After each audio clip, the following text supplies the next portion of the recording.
January. The winter season slowdown eliminated the latest round of hosts as more come onto the market. March. Airbnb encourages mass cancellations at the host expense. Outraged hosts dump the platform for FurnishedFinder only to find a ghost town. April. Travel has been shut down all over the country. Millions of hosts losing their properties after only 2 months of vacancy. The house of cards is coming down, and the Great Airbnb purge has begun. In this video, we're going to talk about the biggest weakness of hosting your business on Airbnb and what you can do about it. Will there be more opportunity for those who endure? Or will it spawn a new breed of hosts after the smoke clears? Welcome. I am your host. So, what's up, guys and gals? I'm Benjamin. I'm Sheila. And welcome back to Hardy Hotel. And boy, the last few months, I'll be honest, has not been fun. Especially not in the hosting world, between bad guests and cheap guests and trying to keep our calendars full.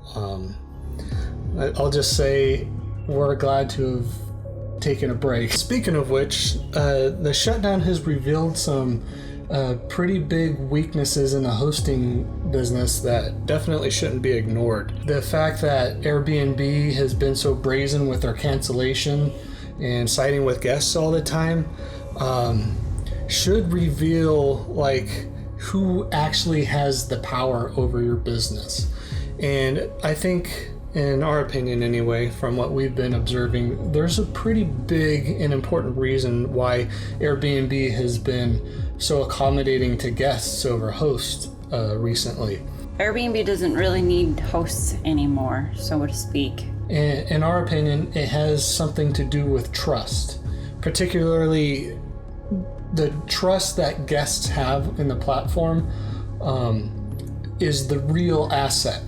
And the fact that Airbnb has their host guarantee makes hosts on the platform a liability, above and beyond places like VRBO and Booking.com and whatnot.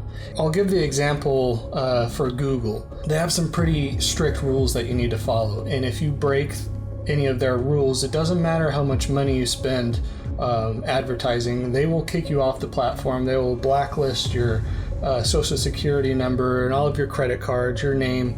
They will make it almost impossible for you to advertise on their platform again, because it's the trust of the people who use their service that they value the most. If somebody were to go on to Google and the first 10 listings they click on and then get scammed from it, they'll never use it again, which makes their advertising less valuable. So ultimately, you spend $1 million on Google and you're breaking their rules, doesn't matter. If Google turns into Yahoo, that's ultimately what they're trying to protect, is their own brand. And with the host guarantee, if they have to continuously pay out hosts for their when guests, although bad, are destroying property, if guests stop using the platform, they can't grow their market share. So that's one of the big things that we've been observing. That's one of the big weaknesses of the hosting business when you rely on platforms like Airbnb as your sole source of Getting bookings. Of getting bookings. But we have seen some solutions to this because of the COVID lockdown. We've had a lot of time on our hands. In fact, if you recall the previous video of our apartment tour when Alexa had went rogue and locked us out, we've been able to fix that too. So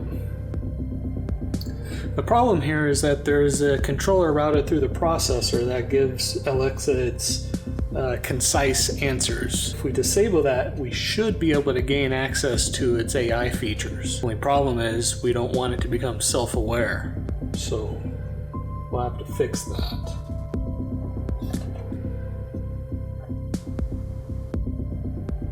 That should do it. Only thing is we should probably give it a new name.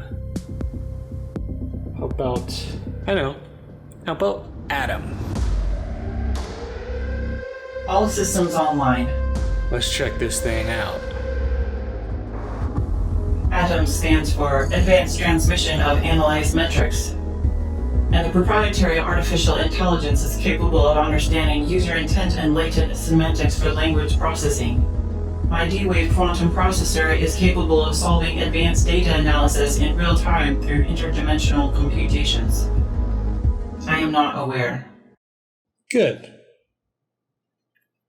Adam, how are things in Florida? Found Florida-based channel. Engaging now. Oh, that's right, Milo and Stephanie. Definitely check out their channel for all things Florida related. So even as things are starting to open back up, hosts are realizing that their businesses are built on a foundation of sand, because Airbnb can change the rules of the game on you at any moment, and there's nothing you can do about it. Sure, you can leave the platform, but there's always going to be somebody to take your place. And the reason for that is simple. Hosts come on the platform in a position of need. They need either to pay their rent or they need to pay their mortgages.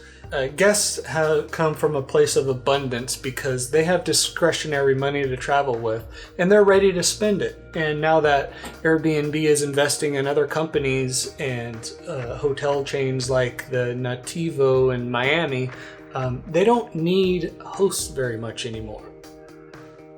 So, is going off over to places like VRBO and Booking.com the solution then?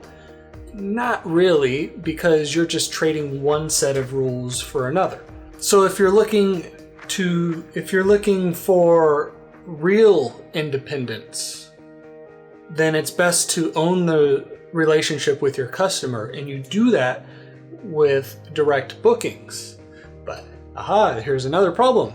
You don't have the trust and you don't have the traffic that Airbnb does. So you're gonna have to build it from scratch, but it can be done and people are doing that.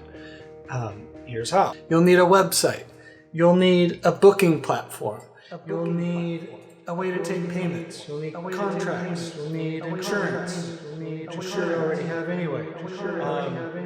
You'll need advertising. And I'll leave some links in the description for some companies that we recommend. Yeah, so if you want us to create a tutorial on how to set up your own direct booking website, definitely leave a comment below and we'll start working on that for you. And if you don't want to go through all the steps of creating your own website, you can use services like Logify, which will do all of that for you. You just have to drive traffic to the site that they create for you. And they have their own booking system to where you can be totally independent from Airbnb, or you can use them as a channel manager too. And you want to know a secret? Tell them, Adam. There are 1.49 billion daily active users on Facebook, and 68% of US adults use the platform. And the other 32% don't know how to open an email. 74% of Facebook users are high-income earners, so you can avoid cheap guests who book last minute. 45% of people get their news from Facebook. And videos have the highest rate engagement, despite only making up 3% of content. And the best part? You can directly advertise your property to people intending to travel to your area. This means that you can create your own website for your own direct bookings. You don't have to deal with Airbnb's cancellation policies or their refund policies or getting superhost status or losing superhost status. And if you need a sweet video tour of your property, you can reach out to our photography business at skylinestr.com. No plug intended. And if you found this video helpful, please share it with a friend. See you next time.